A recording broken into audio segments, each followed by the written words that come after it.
Have you ever looked at a piece of art and felt drawn to its story? Not just by what's on the surface, but by the layers of texture, rhythm, and emotion it holds. It's almost as though the artist's hands have woven their thoughts and feelings into every stitch, cut, and mark. Hi, I'm Angela Truscott, founder of Fibre Arts Take Two, and today I'm thrilled to introduce you to Matthew Harris, our 154th Friday feature artist whose work captures this very essence. Matthew's journey into textiles began a mere 26 years ago after predominantly working with paper and drawing. Now, his pieces, a mesmerising interplay of dyed, cut and hand-stitched cloth, challenge conventional boundaries and celebrate the beauty of imperfection. His innovative process draws on a rich variety of influences, from the rhythmic notation of music to the meditative act of constructing and deconstructing cloth and paper. In this conversation, Matthew will share insights into his unique creative process, the interplay between his works on paper and textiles, and the role music, improvisation, and chance play in his practice. He'll also reveal the philosophy behind his approach, why mistakes are part of the magic, and how he knows when a piece or even a theme has run its course. By the end of this interview, you'll not only have a deeper appreciation for Matthew's work, but you'll walk away inspired by his belief in art as an evolving practice, full of surprises and endless possibility. This is your opportunity to learn from an established and accomplished artist and uncover new perspectives that might just spark your own creative breakthroughs. So get ready to dive into the world of Matthew Harris, a world where cloth becomes a canvas and every mark tells a story. Let's begin.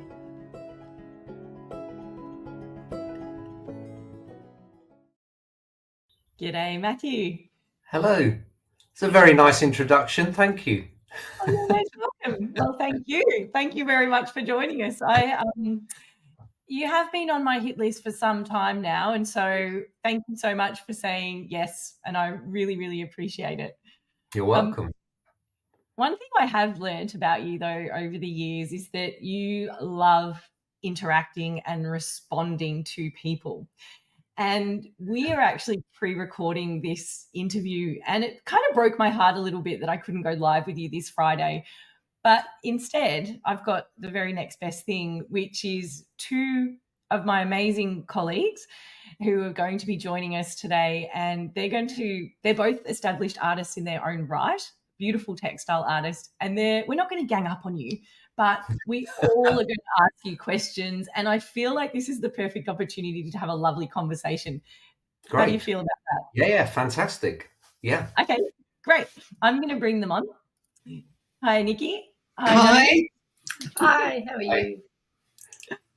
So we have Nikki Eiley all the way from the UK, not far from you, Matthew, and Noni is from Castlemaine in Victoria. Noni's a lovely textile artist, does amazing things with cloth and pigment, and she loves stitch. And I would say Nikki does more. Oh, Nikki, you've done everything from quilting, but you're sort of heading into more of the textile, sort of sculptural type elements. You're loving that. So we've got lots of questions for you, Matthew. And Nikki's also been one of your students for a while. So awesome. So I'm going to kick it off. It's a pretty easy question. Are you saying that because they're going to get more difficult? I'll start with the most trickiest one. Sometimes it stumbles people the way I ask it. Instead of asking sort of tell us a little bit about your background, I word the question, Matthew, what do we need to understand about your past to understand the artist you are today? Oh, that's a very good one. That's very good. I thought you'd like it. Oh, blimey. Well, I suppose I mean, if you want to go right back, I kind of grew up in a fairly unconventional 70s family. Nice. lots of children and a number of different adults Oh, sharing the house. I grew up in an environment where I grew up with four parents, and who were all practicing Buddhists, which I think actually did have a profound effect really on my way of thinking about things. And I was always making things, interested in visual things. Sort of struggled at school, but once I got to a foundation course, I had a very good relationship with a textile tutor in the workshop, and Claire Boyd, who was instrumental, really, I think, in encouraging a kind of level of experimentation that excited me. And I think, you know, the older I get and the more I reflect on what I'm doing, the more impact I think Claire's approach to things had on how I thought about the process of working. She had a kind of restless imagination and always just said to me, quite interesting, but what if you did this? And I think that I kind of hold that in my head a lot. So you know, I had a very sort of clear sense of what I wanted to do. I think from on my foundation course, a clear sense that I wanted to work independently as an artist and not as a design student. So I struggled for quite a long time to find the Goldsmith course that I ended up on, but once I did that, you know, that also was instrumental in shaping the way I approach materials and the process of making work. So yeah. So Thank yeah, you. so a number of sort of practical and philosophical things. Yeah, my father was a woodworker. You know, I learned. My mum showed me how to use a sewing machine. You know, and I was interested in materials and making things, and then that's become more and more focused. Yeah, Yeah, so brilliant. I don't know if that I think answers the question. absolutely. That was brilliant. Thank you. I think two things there stood out for me the most was that reoccurring question that artists ask themselves is what if?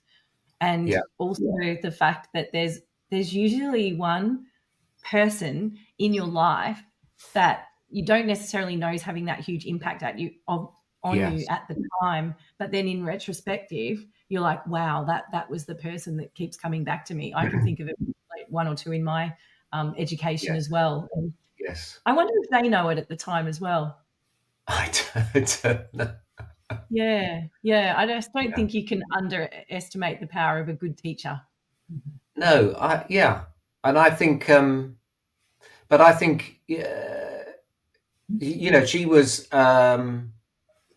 Well, you know, I've had a number of great tutors. I had some great tutors at Goldsmiths, and it's always about their personality. And often there's not a sense that they are teaching, inverted commas. You know, I mean, Mm, my relationship with Michael Brennan Wood at Goldsmiths was really one of just conversation, endless conversation about, more often than not, music or things other than the work I was making. But it's kind of through that things become shaped and directed. Um, yeah. We've got a lot of questions here about paper and cloth. And Nikki, you had a particular one or a couple here for Matthew that you wanted to ask. yes, I mean, it's such a fascinating backstory as to, you know, what's driven your artwork. But when you graduated from Goldsmith, I understood that you specialised more in drawing and paper. So, is yes, that the way that you started off? And if it was, what drew you back to textiles? yeah. I did some kind of sculptural work when I first left, using household underlay felt. I was making these large animal sculptures, but also drawing as well. And but I increasingly just became interested in what was happening two-dimensionally. You know, I was making very layered drawings, quite complex surfaces that moved between abstraction and figuration. They were about mythology and um, oh yes, all kinds of sort of stories, really. And I suppose I just got involved in that. Then I had a couple of years when I sort of stopped making work to work in animation. And then I came back into drawing and a bit of design work, which I did rather unsuccessfully for a little while. And then it was only when we moved to Stroud in '98 that I wanted to start making work again, but I wanted to sort of start from scratch, really. And I started to make drawings, but I had no intention necessarily of making work in cloth in response to the drawings. Wasn't on the agenda, really. It was I started to make drawings from textiles, looking at elements of pattern and repetition, and where pattern is sections of pattern are joined to one another, and a mismatch where lines are mismatched and areas of pattern are mismatched. And I was really interested in that, and very simply kind of marking a surface with my fingers and dribbling paint down and then blocking out. And I suppose I was making these drawings and quite content to make those drawings and just to leave them for what they were. And then I happened across a piece of cloth in a shop in London, which was a Moroccan henna cloth, which really excited me. So it was a woven cloth it was a mixture of wool and cotton, and it had been painted with henna, so the henna just took to where the wool was. It had been embroidered. It was a yashmak. It had embroidered, and on the back it had been patched and darned. And I found this piece of cloth, and then literally a few weeks later, I came across a piece of Kuba cloth in an exhibition for sale, and I'd never seen Kuba cloth before. And these two things really made me feel that I wanted to take the drawings into fabric in some kind of way. And I literally picked up what I had in the corner of the studio, which was a builder's dust sheet that I had in London, wrapping some work. And I just thought, I'll just do what I do on paper with this fabric. So I pinned it on a board. I used my fingers and dribbled color down it. And then I thought, how am I going to replicate the kind of blocking out? And I kind of had very clear ideas about how I wanted the fabric to have a very particular weight. I wanted to be able, because I was working with these repeated shapes, I wanted to be able to find a way to repeat shapes across the surface in a sort of unplanned way. So I kind of came up with this idea that I might pleat the cloth in order to compress the layers together and cut into the cloth, and then fold it down so that whole shapes might be made where the joins, where the edges touched. I don't know, that doesn't really explain it very well, but yes, and then I have a really strong memory of sitting in front of this board on the floor, putting this color onto this cloth and thinking, oh, I think I've found, yeah, this will do. And I've used those materials ever since, really. And I suppose I had a very clear sense of, whilst I didn't know what it was going to look like, I had a very clear sense of the feel I wanted it to have, and the simplicity of the process was really important. So I knew I had some linen thread. I wanted very particular quality of thread. Yes, so I suppose a long kind of history of working and looking at textiles, but not having touched it for a long time. Whether that all kind of came together, it was all just sort of sitting there, waiting.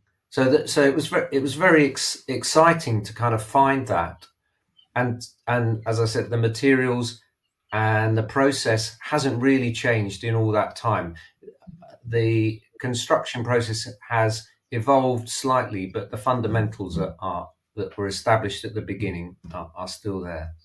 So do you still use your dust sheets? Yep. Yes. Oh, that's amazing. Yes, I go down the builders merchants and buy. Yes. That's It's lovely. Incredible. It's a twill cloth. Yes. It's a very crude sort of twill cloth, but it takes color really beautifully. And most of what you see in my work is always the back of the cloth.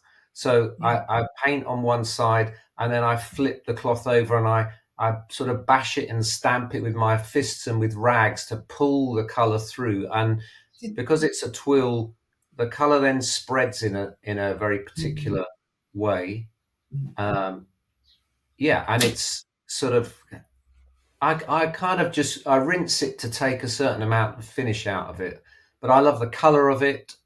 And it also then it's dense, but it's actually relatively easy to stitch through, because the work ends up being quite thick in the end, with 2 layers of twill and 2 layers of muslin to stitch through it. But actually, and it moves. I can sort of stretch it slightly and play around with it. And it has great texture. It's got a lovely surface to it. Absolutely, yeah. Do you find that you have to search out the right dust cloth? Is it? They do vary. Well, they do vary. Yeah, I avoid the ones with the plastic backing. No. Some of them are really loosely woven, actually. But yeah, Travis Perkins is the one for me. Right. That's a builder's merchant in the UK. So did you, with your paper, do you prefer particular, because you still do paper studies, is there a particular paper you like, and have you stuck with that? I use a Japanese paper that I bought years ago on my first trip to Japan. And that's the paper I use all the time now. I used to use a very thin paper that I'd scrounged from when I worked in animation. We used to have this very thin paper that backed the plastic cells, and I can't remember how it.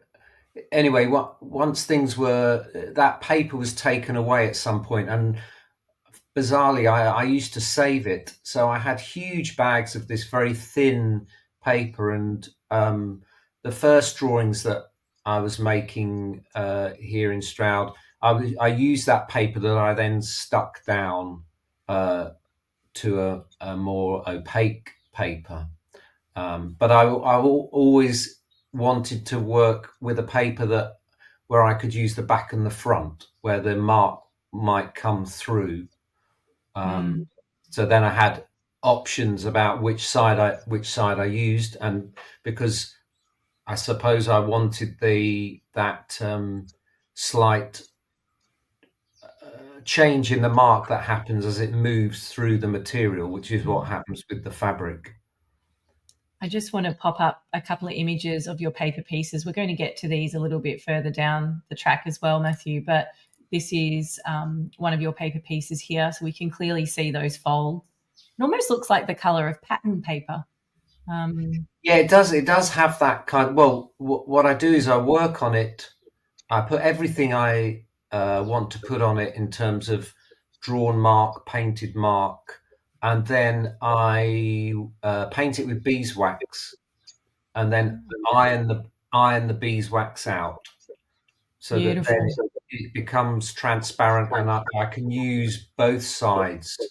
The folding process allows me to, I kind of tear into it, and then I can flip it around in various ways, and then they're kind of tied down onto a board, and then I'm working over the top with oil bar and things. Wow. But yes, so the beeswax gives it that kind of tone, really, that's similar to that off-white that you say, like you get in pattern paper.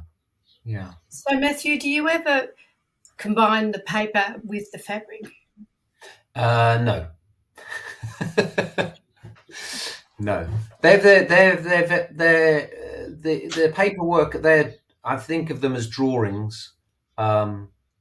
For they're not for finished pieces. They're not. They're starting points for cloth pieces. So I work in kind of cycles of making a whole body of drawings, work on paper or whatever you want to call it, and then in response to those, a whole series of cloth pieces that take the same color palette or the same approach to construction or the same visual imagery, and then evolve it through starting to work with the textile. When you said the Japanese paper, does it have a name? It's a mulberry paper, and it's a long thin strip. So it's a calligraphy paper. I know the one you mean. Yes. So yeah. I bought quite a bit when I was there, and then I'm very lucky have a couple of friends in Japan, but also a friend from here who visits quite regularly, and he's got me supplies. Under your arm. Yeah. It's funny, that question, about combining the paper and the cloth. And do you have any other misconceptions about your work? Like, one of them might even be that you use recycled materials or repurposed fabrics. Yes, people. Yes. Oh, yeah, and in the very early pieces, I would occasionally drop in a bit of found cloth that I had treated and painted onto, but there were only ever a couple of pieces of that. So yes, because I often include some printed stripe that I print using screens that I made of hand-drawn stripes, but I think people always assume that it's a piece of reclaimed ticking or something. But yeah, no, I paint. I just start with a blank cloth. So that piece there that you've just brought up, that does have on the left-hand side an old piece of cotton that I have painted, and the striped area above it is a slightly coarser piece of linen. But I always only ever used a kind of plain cloth that I could then treat in some way. But it's all the cloth is made by me. That's the really important part of the process is that painting the cloth, getting the marks I want, because I always work. There are any work on paper or on cloth of mine that you see is a kind of compressed version of something that was. So the paper is, I work on a very long strip, and then it's all folded and compressed. And the same with the fabric. It's a long piece of fabric that I'm working on, and flipping it backwards and forwards, dragging color through, and then I'm making 4 versions of that image that are then pleated together. So so that process of putting the color in and it not being found, that I'm actually placing all the marks and thinking about the quality of that's really important. And then having those 4 images to compress together and then pleated and then opened out again. So yeah. Nikki, before we get to your next question, I just want to circle back on your questions, Noni, because you, Matthew, you started touching on, the way your paper influences your stitched pieces, and we had an example of that with your cellophane works. Can you talk us through these 2 pieces here? So this is the paperwork, yeah, or the drawing, yeah, and then we have one of the cloth pieces that resulted from it. yeah. So this is the I call them cellophane cloths because they derive from a kind of drawing or a sketch made from a piece of cellophane that I found on the pavement. So I would say for the last 10 years, probably, I've been making work really from random scraps of things that I find more often than not on the floor somewhere, or things that I've seen on the floor. I've got this fantastic phrase written on my studio wall, a Japanese phrase, kankayaka, which means pay attention to what's there is. Look at what's under your feet. I didn't realize I'd given you that image. Oh, you hadn't? I did a bit of research. Oh, did you? Very good. I'm really excited by, I have things that I've always collected in that way. I've got a sort of squash thing that I remember running out into the road in Camberwell when I was a student to peel off the Camberwell New Road. It was a sort of squashed child's toy. So I don't know what it is about these things, but anyway, this bit of cellophane was this wonderful kind of blue color and pale grays, and I kind of opened it up, and it had these. I don't know what it had wrapped. I think it had been some wrapping off a microwave or something, but it had these areas of dots and bands of stripes and things. And so I in my sort of sketchbook, I made a sort of little drawing of it, and then I took that the arrangement of those elements and then transferred them. I kind of stretched them out across one of my long pieces of paper to start drawings. And then I have this way of folding a drawing and tearing into it so that I can then start to manipulate the paper in a very particular way. I think you showed an image in the slide of paper hat. That's it. Yes. So that's kind of the form that the paper takes once I've torn into it in a very particular way, and then that allows me to start to play with it. So I then created a whole series of drawings from the cellophane, and every drawing started life looking exactly the same.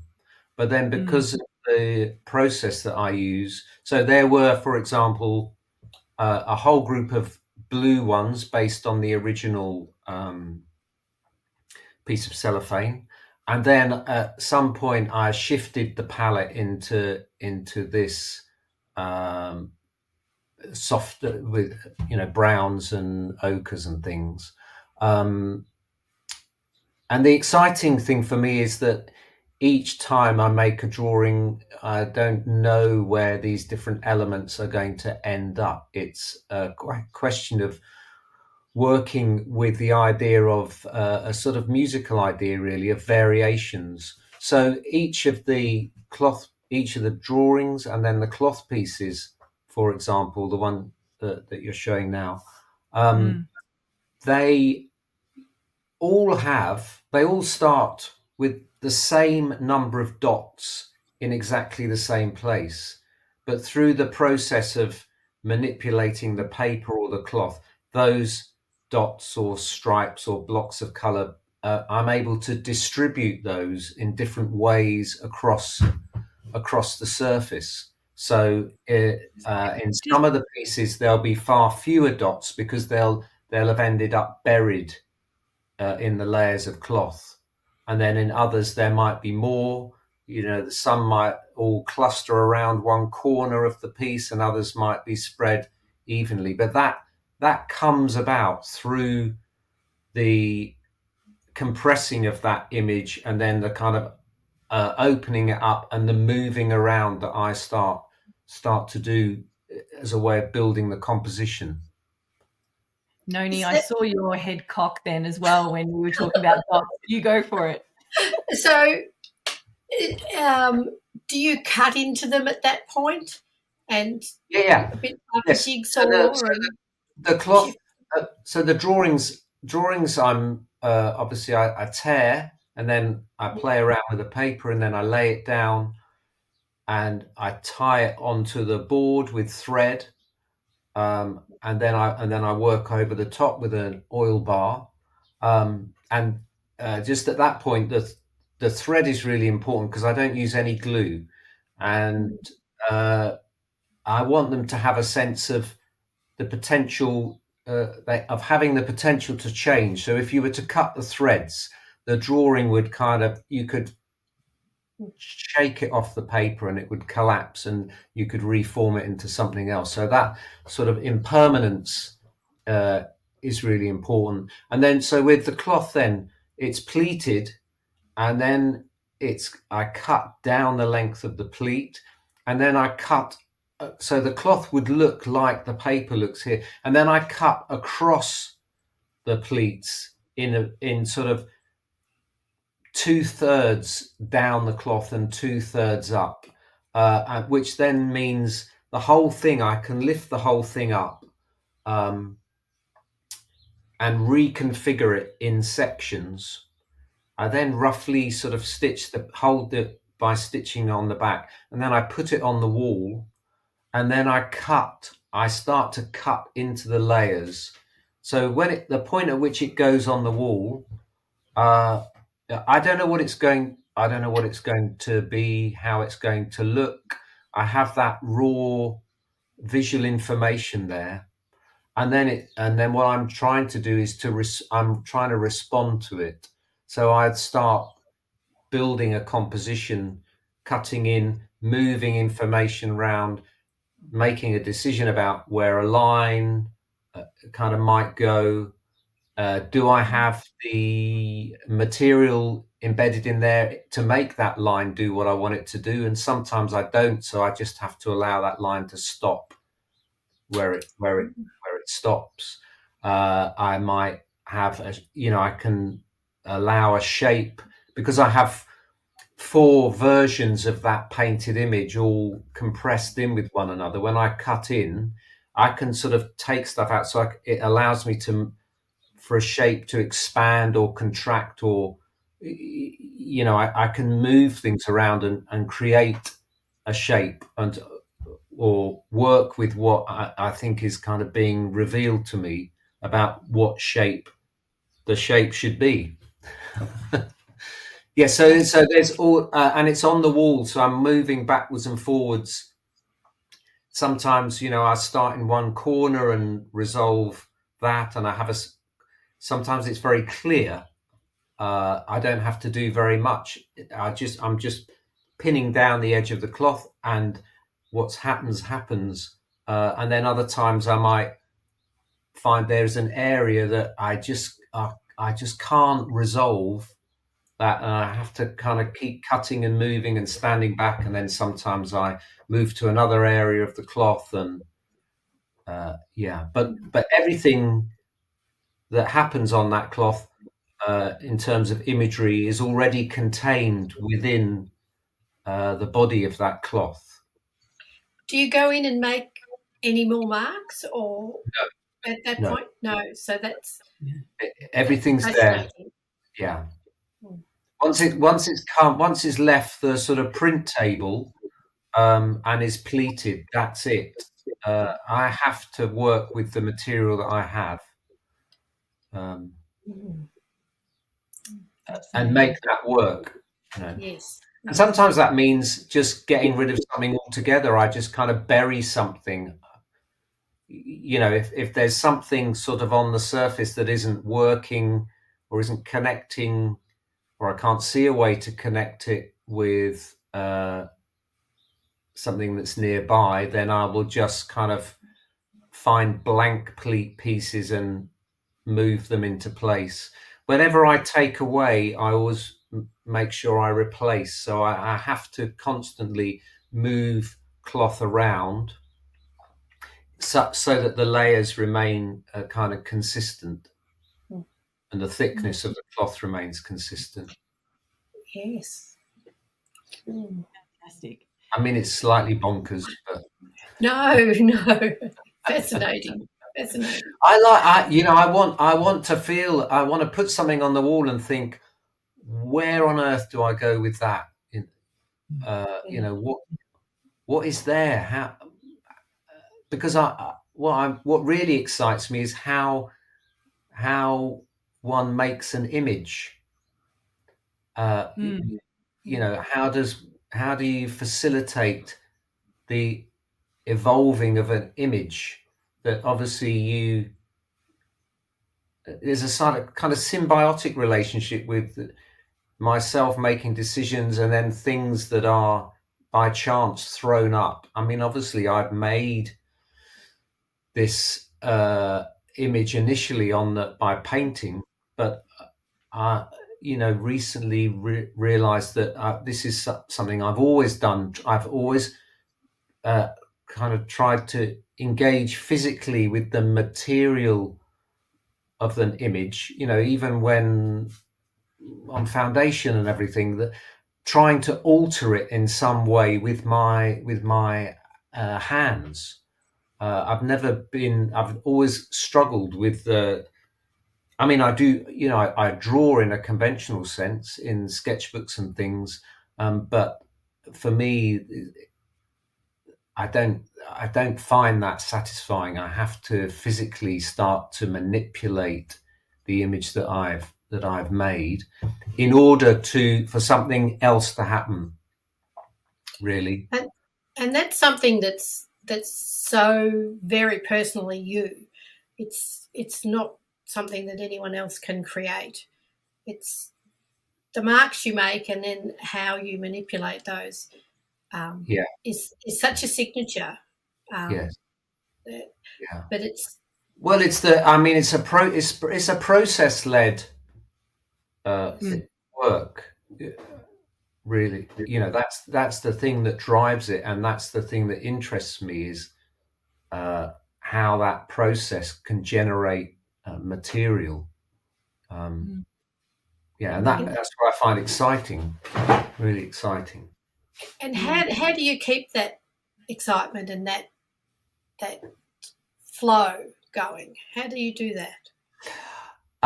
Well, I mean, it does tend to just there is a kind of rhythm. I tend to work on a whole group of drawings, and sometimes that can go on for quite a while before I think, actually, I wonder what would happen now if I, how would I, could I generate this kind of image in the cloth? And so that curiosity comes about, because sometimes, I'm quite content to make drawings for a long time. I mean, this year I was making drawings throughout right up until the summer, really, working on drawings. Every day I was in the studio, and then so then I will start a group of cloth pieces, and I tend to work on one at a time, and then I tend to make sort of 3, 4, 5 pieces, and then by which time I'm really bored of sitting and stitching and all of that stuff. So then I will go back into making drawings, because by that point, often there's something kind of simmering. I might have seen something, or something would have happened in the process of making the cloth piece that makes me think, oh, there's something I could do in a drawing that would be interesting, and then I'm kind of off again, really. So I think that cycle helps to, because they have equal value for me, the work on paper and the work in cloth, and I always try and show them together. And it's not a question of the drawing being a planning out of the textile piece. So the actual process itself, I think, keeps things interesting and fresh for me, rather than feeling, yeah. But I couldn't. I need that. I wouldn't be able to just work in cloth all the time. I think I would find that really. Before we move on, Matthew, Nikki, did you have any questions in regards to anything we've just spoken about? Yeah, I was just going to ask that, because your cloth, when you mark up and paint the cloth, and you have a certain length of cloth, so that limits, if you don't go and make any more, that you have to work within those limitations. Yeah. Whereas with your drawn pieces, your paper pieces, actually you could just keep going with those. And I wonder if that limitation, if that's quite, sort of quite exciting, because you have to work within those confines. I do find the idea of constraint really interesting, but within both processes, the processing paper and the processing cloth, they both have kind of built-in constraints, really. So that's what I'm having to work with and push against, is that the constraints brought about by the limited material, and not just bringing in extra things whenever I fancy it. I've got to try to make that thing there work at that moment in time. I'm very interested in procedure, and process, and yes, the constraints that are brought about through that. I think I wanted that from the very beginning, by limiting the materials that I use. I think often in teaching, I see if something's not working, the inclination is to go and find something else to add to what you're doing, rather than kind of working with that material more and more and trying to find ways in which to make it work. And certainly in textiles, there are so many different processes and variety of materials that you can add, and often the temptation is to add something, or work with it in a sort of different way, as a way of thinking that problems might be solved. So I do like the being constrained by something. You said during our test call, I'm not designing the pieces. They come about through the process of making. They generate themselves. Yeah. Yes. Absolutely. Yeah. Absolutely. I don't know. I mean, I have a sense of what I have a sense of what they might look like, and I have a sense. I have a quality that I want them to have.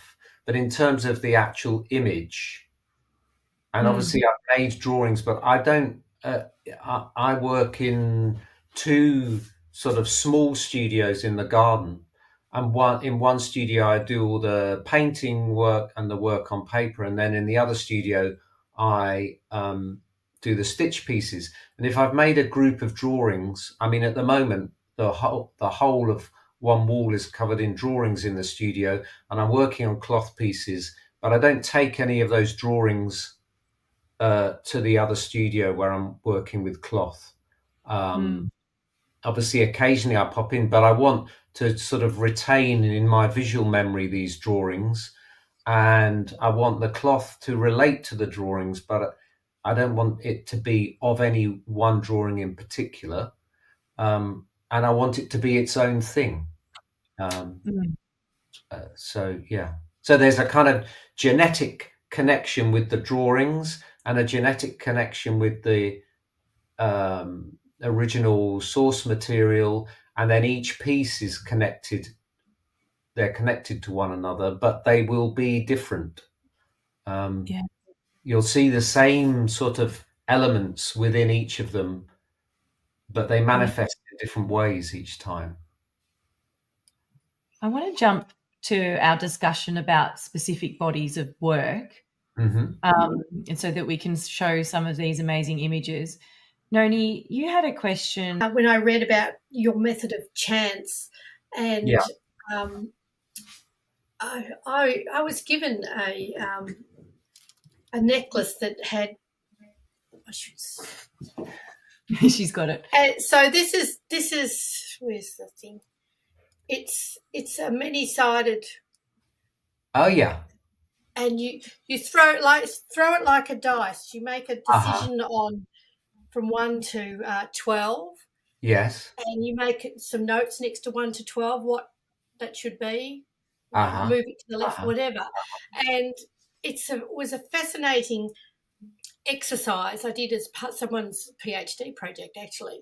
And I've been fascinated by that idea of, because chance is different to our intentional, even our subconscious decision where things should go. So I just wondered how you use that in making both the cloth pieces and the paper pieces. Yes, I have been using it. I mean, I would say I've been working with chance procedures for quite a long time, in various ways, but more specifically over the last couple of years, the table of preparations work. Which was I think started in lockdown, really. I made a whole group of drawings in lockdown. Then I did some other work, and then I came back to those drawings, and then I started to make a whole new group of drawings. And I was working with stencils. So because of my interest in chance operations, I started to just throw stencils randomly, first across the paper, and then later across cloth, scaling up the size of the stencils. And these stencil shapes came from the floor of a gallery space in Geneva, where the space had been converted from a former engineering factory, and they had left on the floor all these amazing markings of where machinery had once been fixed to the floor, and then there are all these dents and scrapes and things. So I used some of those shapes, and then also some of the shapes from other found things that I had been working with in the past. So I started to make these stencils, and then I threw them across the surface of the paper or the fabric, and then I started to use dice to determine how many times I might use each shape and what I might draw or paint around the shape with, whether I use a thick brush or a thin brush or a medium brush, whether it should be a plain, just a line, or whether it should be a stripe, or whether it should be solid and textured. So all of these things really, taking the idea that these ideas that John Cage had and employed in his music composition, but also in his printmaking. So I've got a wonderful catalogue of John Cage's printmaking, and in the back there's one of his charts where he's recording what colour with what brush to draw around which stone. And because I love Cage's music and his printmaking and whole philosophical approach to making work, I suppose I went with that really, and because of this whole thing of wanting to be surprised all the time and a bit scared by what's in front of me. So sometimes the cloth has hardly anything on it. I might throw the dice and it's just two of one shape, one of another, and I've got all this space, which is really scary. And other times there's just masses of it, and other times there are lots of shapes that actually I don't like. I'm thinking, oh God, not that bloody ridiculous shape again. Why did I draw that in the first place? But I know that also the process will allow for all of those shapes to change, and I want to feel unsettled by the process of making something, to be presented with information that I then think, God, what am I going to do with this? And also I know that I could, if I really hate something, I can just bury it. But invariably, all those things that I fear, they turn out all right. I can't. Those shapes become really interesting shapes, or they just become a line that I can use elsewhere to make another shape interesting, or all of those things. So it just frees everything up for me. I'm not having to make decisions, and I don't want to make aesthetic decisions about, does that look nice there, or would it look better over there. I want to be in the way that when you come across stuff in nature, or you come across a wall that's had old billboards stuck to it and bits of paint, you don't angst over the composition and thinking, oh, well, it'd be so much nicer if that bit of red was a bit bigger, or you accept it for what it is. And Cage had this phrase, it is what it is. And I want to sort of work with that in the work. I want the work to sort of come to an end point, for it to be what it is. Sometimes for me, the best pieces are the ones where it might be on the wall and I'm sitting stitching and I just keep looking around and thinking, well, what is that?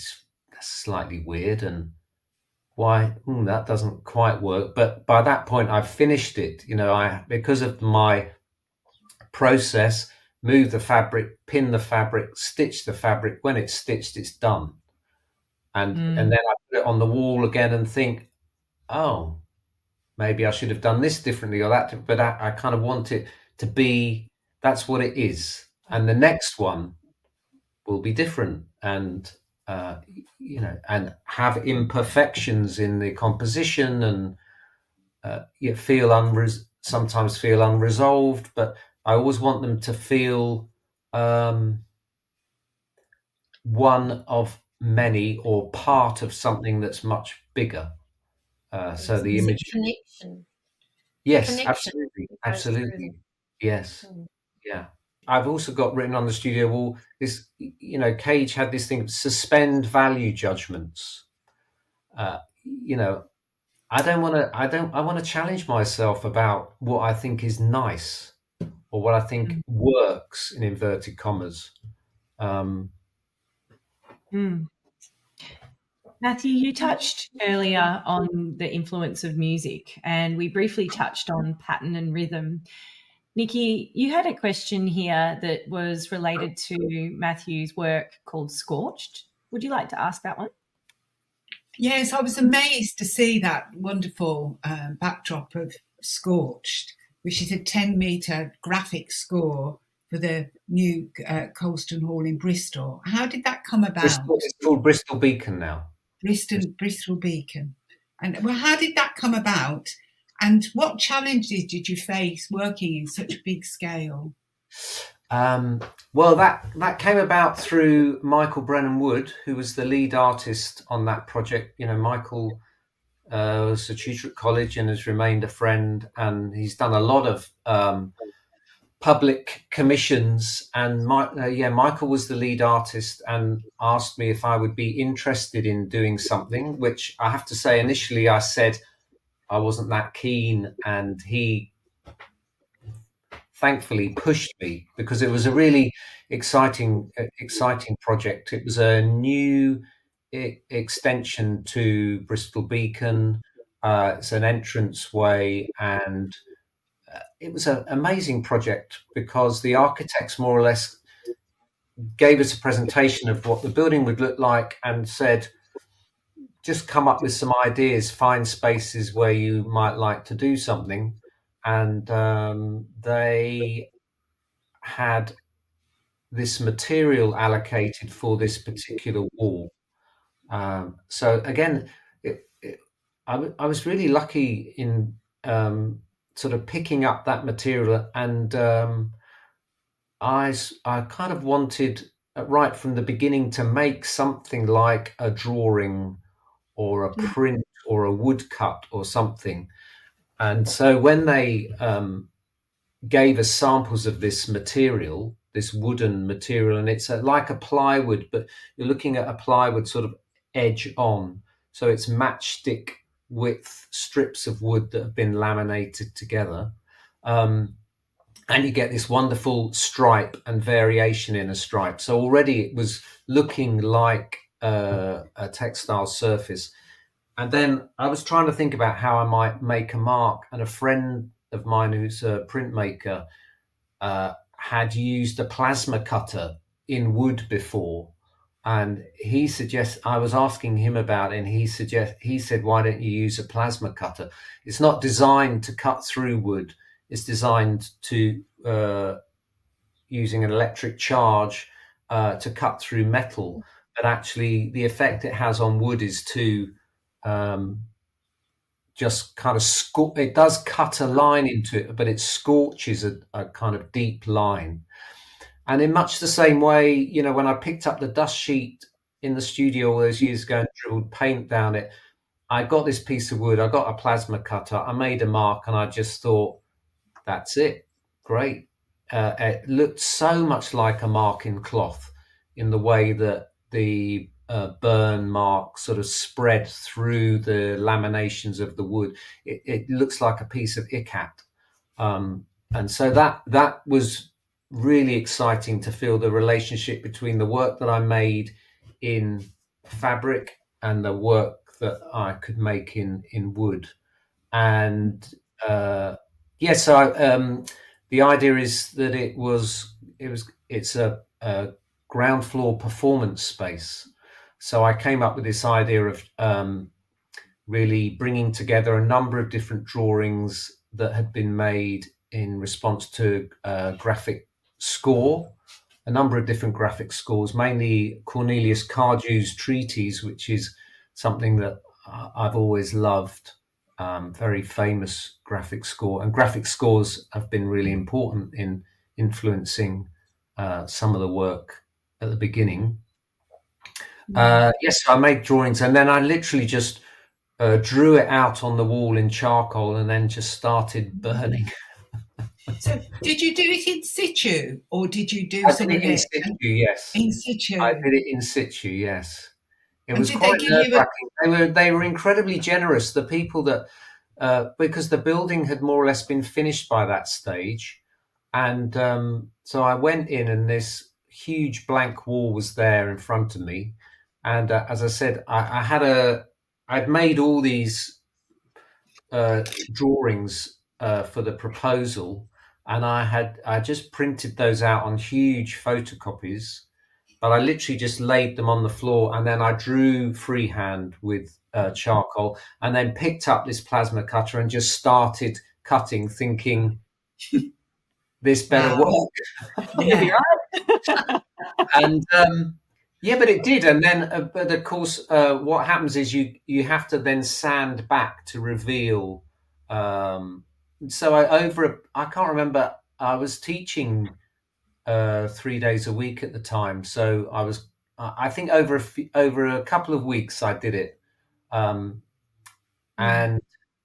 then I filled the entire building, and it's 3 or 4 stories of these kind of bridges that connect the concert hall with the bar areas, and they had turned the smoke alarm off very kindly when I was, and then I completely didn't realize that I filled the entire building with dust from sanding.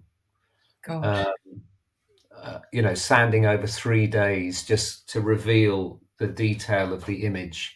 But again, they were amazing. They were fine. They cleared up after me, and it was a really exciting project. So how do you include your love of music into your pieces, and how closely does it relate to the patterns and the rhythms? And well, I mean, in the earlier work, that things were drawn very directly from graphic scores. I made a whole lot of work from a Stockhausen score. I love sort of 20th century, 21st century composed music. A lot of those early pieces to do with pattern were really trying to explore visual equivalents of the kind of things that were happening in music by Steve Reich and Philip Glass. I mean, Steve Reich in particular, where he sets musicians against a pre-recorded track that used to be on tape, and you get a kind of slipping. So they might start together, but then because of the mechanics of the tape player, they get out of time, and so you get a kind of mismatching, and then new things happening.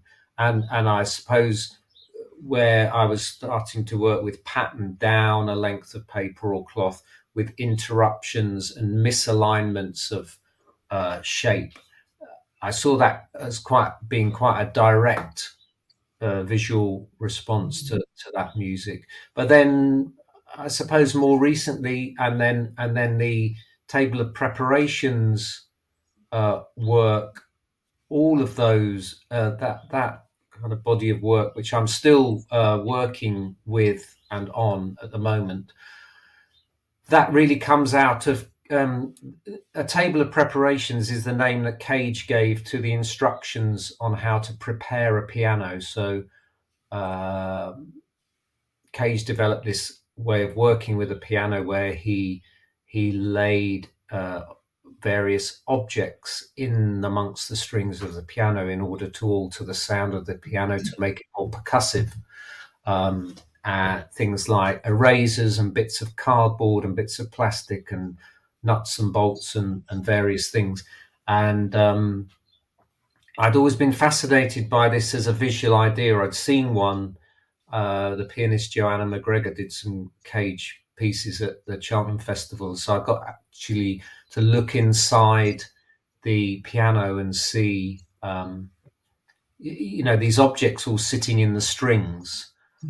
And also partly through the Bristol Beacon project, I was introduced to the jazz pianist Keith Tippett, who was going to we were going to sort of work on something together, but it didn't happen. But Keith used to work with a prepared piano, so he would place not necessarily the same kind of things as Cage, but he would place objects in amongst the strings. And I was always really excited by it as a visual idea, but I hadn't actually thought how I might work with it in a drawing. And it was only with using these stencil shapes one in a drawing, and then suddenly thinking, oh God, I have these parallel lines in the drawings where I'm using the thread to tie, and very clearly these shapes started to appear, and it felt like an image of a prepared piano.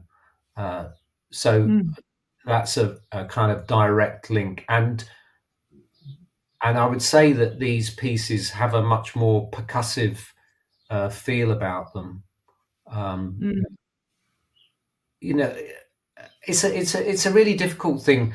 I'm not interested in making music that's an emotional response. Sorry, making work that's an emotional response to music. It's more to do with, as I said earlier, sort of kind of structural things, things that are embedded in the process of making that might have a kind of musical equivalent. So it's not about an emotional response. So, it used to be about scores.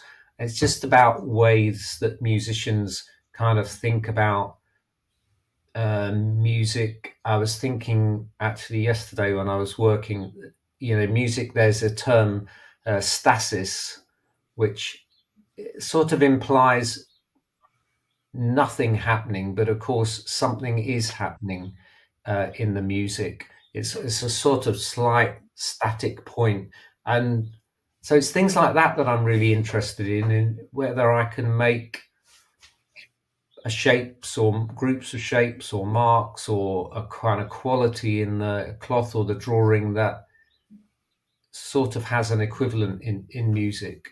I just wanted to touch base on just a bit of philosophy that I learnt about music and kids playing in orchestras. And our children, Matthew, went to a similar school with a similar education philosophy. And music is actually compulsory for the kids. So they start in, I think, class 4 and they go all the way through to class 8. So they have a very rich curriculum about playing in an orchestra. Yeah. And once I heard from one of their teachers that being in an orchestra is a wonderful lesson in life, because even if you make a mistake, the music keeps going, right? Yeah, absolutely. So it's kind of a bit like life. Like you can't turn around and go, oh no, I made a mistake, I'm just going to stop. Life goes on, the orchestra goes on, and you have no choice but to leave that mistake behind you. Can you relate to this when it comes to practicing your art? And then Nomi's cited a wonderful quote that you've been known to use as well that she'll share with us. You're about to tell. Yeah, go on. No, you talk to me about making mistakes. Yes, no, that is really interesting about music, because actually there's always this sense that you're listening to the same. I mean, if you set aside recorded music, but live music, if you set, there's a misconception that you're hearing the same thing every time, when of course it's different. And I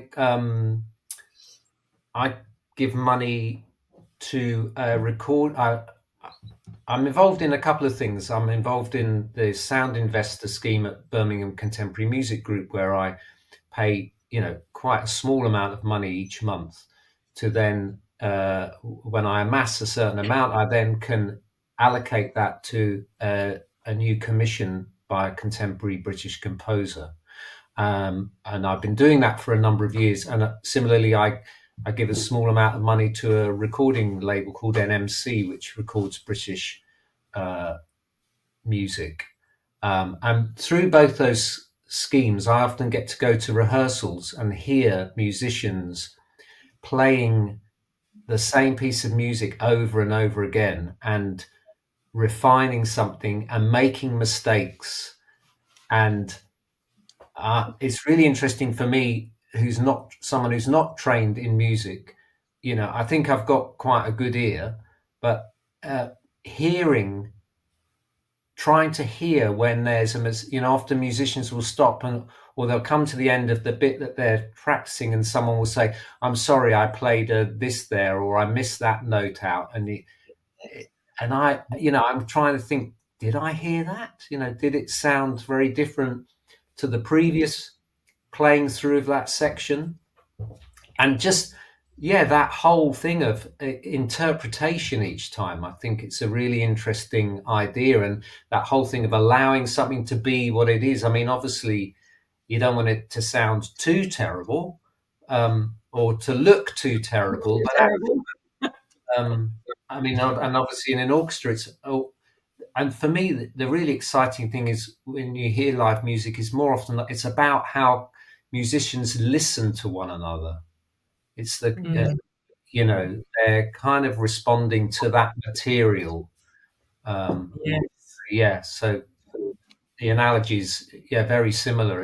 It's being certainly if something like a quartet, you've got this basic, well, it's not a basic, but you've got the notation, but actually how you work with that material across four people, and how you listen to one another and respond and exchange. That's really really interesting. Noni, you came across a quote that Matthew's used before. Yes. I was just thinking, living with a musician, I can totally understand what you're saying, and I don't understand when they stop in rehearsal because it's just not quite right, whereas to me it sounds perfect. It's the same as visual people just moving something slightly to the left, and feeling that it sits better in that space. The composition works better if it's just a millimeter left of center. Do you know what I mean? It's that same cropped in some way. I think it is very much the same. More a visual thing than a hearing thing. So then I believe the quote's attributed to Sister Quarter Kent, but I pulled out a sentence that resonated with me. A game in which nothing is a mistake, there is no win or no fail, there is only make. And I think part of what I do is about just making. And I could ask the question, but I really feel that that's what you do. It's you're driven to do this. Does it still feel as good as it did 5 years ago? Yeah, it does. Better? Definitely. Yeah. Absolutely. I mean, I have the moments where you kind of think, occasionally I think, oh, what's going to happen next? But I think because of the way in which I work, it just, for me, it has the potential to be endlessly exciting. I'm always thinking, oh, well, what's going to happen next? And things crop up as you're working about the next thing. And because I think, in a way, I don't feel I'm having to pull anything out from scratch. I have this kind of process and this system that generates stuff that I can then respond to, and in a way, I have confidence that those things that I put in place will generate something of interest that I can then play with.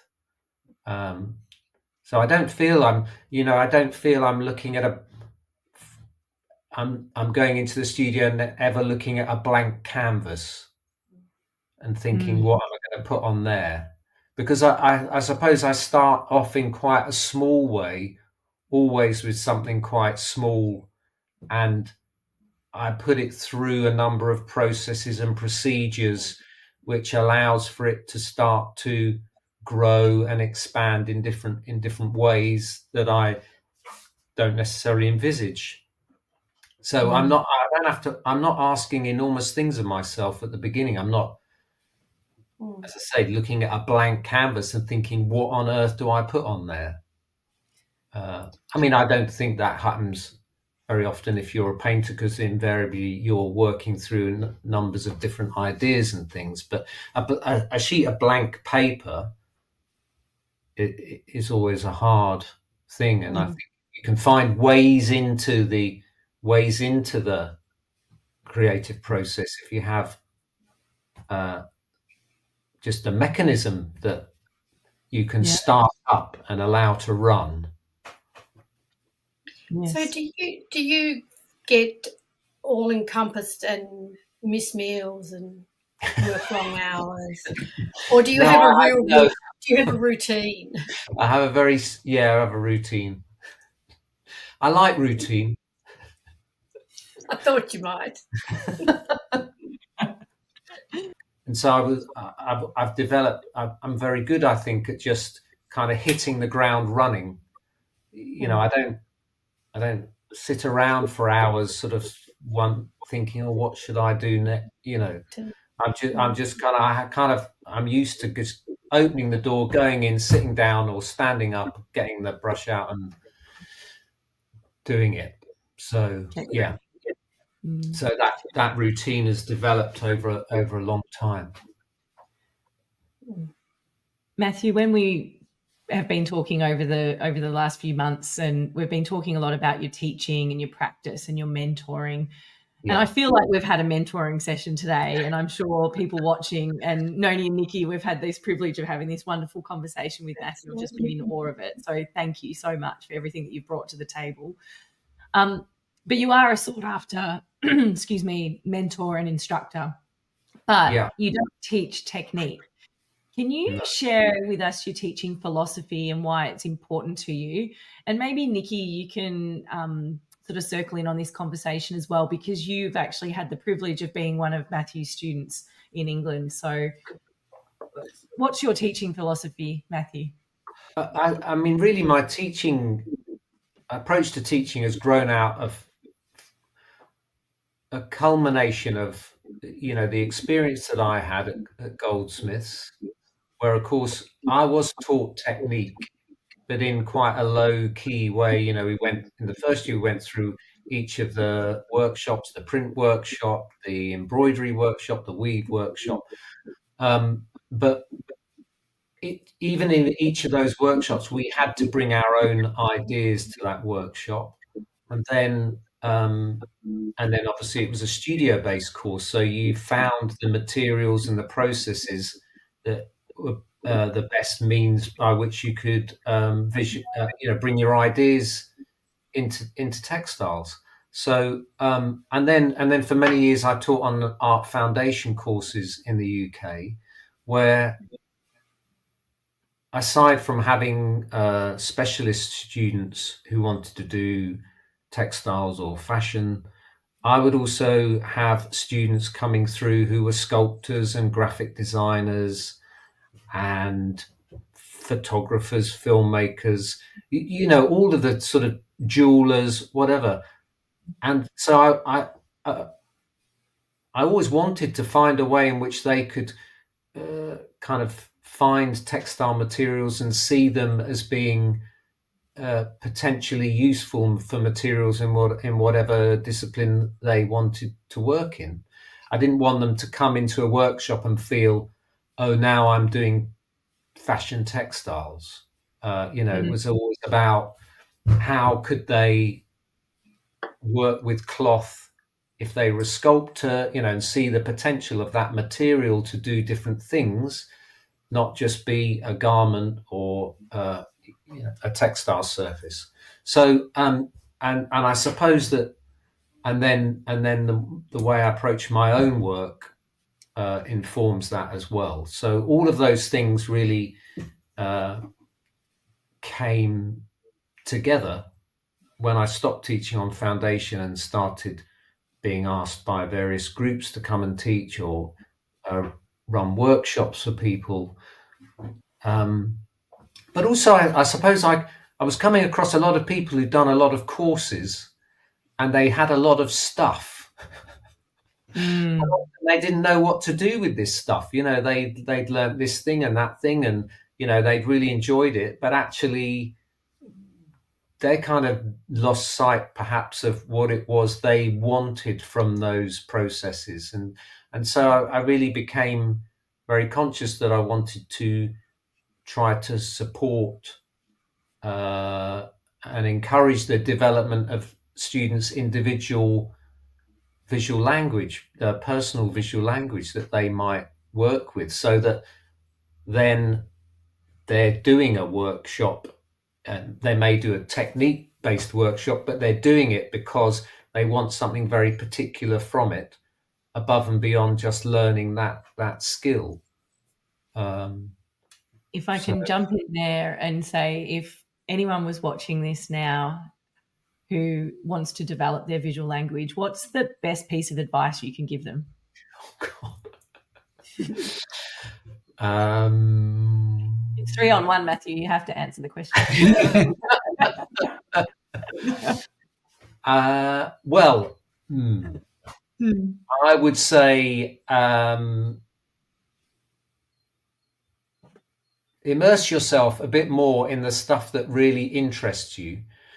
I always try and encourage all the projects that I do begin with some form of drawing.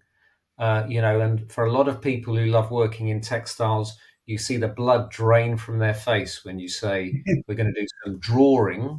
But if you think drawing in the broadest sense, it's really useful as a way of immersing yourself and trying to understand the things that interest you, that you want to work with, even if that thing is a pure technique. But just trying to understand visual material is really important, I think. Limiting yourself to a number of, maybe a small number of things, and really trying to work with those and make something happen with those, and through that begin to understand what it is you as an individual want to make. Different people want different things from working creatively.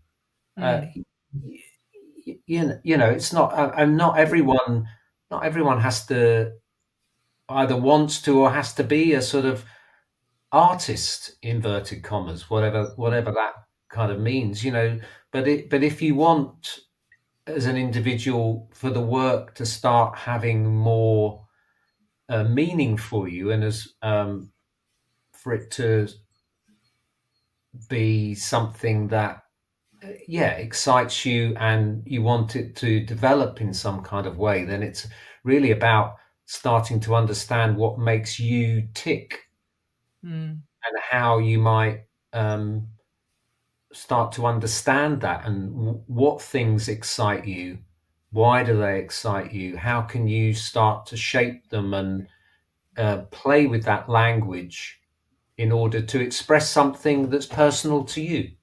So and I'm not a very good demonstrator either. I kind of I don't like standing in front of a group of people and saying this is how you do something, because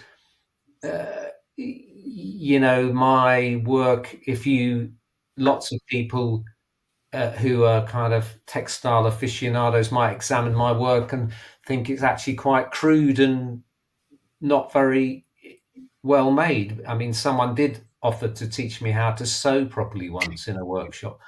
I've chosen, it's quite simple. It's quite simple, and I don't have a repertoire of techniques that I can. What I'm more concerned with is processes by which you can kind of begin to understand what it is you really want to do. Now, Nikki's going to say, "Well, it wasn't like that." When Oh no, it was. I mean, we were taken on a journey really with our own inspiration, and I know that when I started off, you know, I'd come and actually, at the time, I mean, it's a personal thing, but I'd been because of the death of my mother, I was completely whitewashed because of the caring and everything that had gone on before that. So I'd lost. You lose yourself really in a lot of times within that time. And when I came to your workshop, I know that from the beginning of the week where I started off to where I ended up at the end of the week, it completely transformed, and I got that creativity back that I could then take back home, and I'd sort of found myself again, and I'd found that spark and that you know, well, what if, and how about if I do that? And I could actually see that journey through the week. It was quite fascinating. Yeah. So it just, you know, there would be nothing more boring for me as a tutor, running something where everyone ends up doing the same thing and leaving with this. You know, it's not what kind of interests me, but I'm also aware that sometimes that process can be quite scary for students, you know, to come in looking at 3 days, 4 days, and me then sort of merrily saying, oh, I don't know where this is going to go, you know, I don't know what's going to happen. And but actually I would say sort of 99.9% of the time people are always surprised about what they produce and the process and themselves, and you know what is in them in terms of creative people, and how they have the facility to actually make something work. And sometimes it can be really hard, but actually it is hard work, I think, if you're doing it properly. You know, and there's always the middle day when some people can feel completely lost. But if people leave at the end with, you know, I try to discourage anyone finishing anything in the workshops that I run. That the idea is they go away with lots of starting points rather than lots of end points. You know, there's some people always have something, and it might just be 2 things, 1 thing even, but something that then can be taken to their studio or their workroom, and then it grows over time into something that's really personal to them, which is, and I hope it has. I think it does. I think it has that effect. I think it has. yes, that. it does. Yes. Amazing. Thank you so much for sharing that and sharing your experience, Nikki. That's amazing. Matthew, although we don't like endpoints, some good things have to come to an end. Do you like that segue? Matthew, it's been just a privilege being able to talk to you and spend this time with you and Nikki and Noni. So thank you so much for being in the conversation. If everybody's watching on this replay, please give a thumbs up for Matthew. You can find him on Instagram at Matthew Harris Cloth, and you also have a wonderful website, and we'll pop a link to that in the description to this, and so people can follow along. So, and if anyone gets the chance to work and study underneath Matthew, he teaches across the UK, and you can find out more about that on your website as well, Matthew. So Yes. Any parting words before we head out to our exit slideshow from you? No. I'd like to play you out with a tune, but I can't. That's okay. It's been lyrical. Thank you. No, brilliant. Thank you very much. Thanks, Noni. Thanks, Nikki. Thank you. See ya.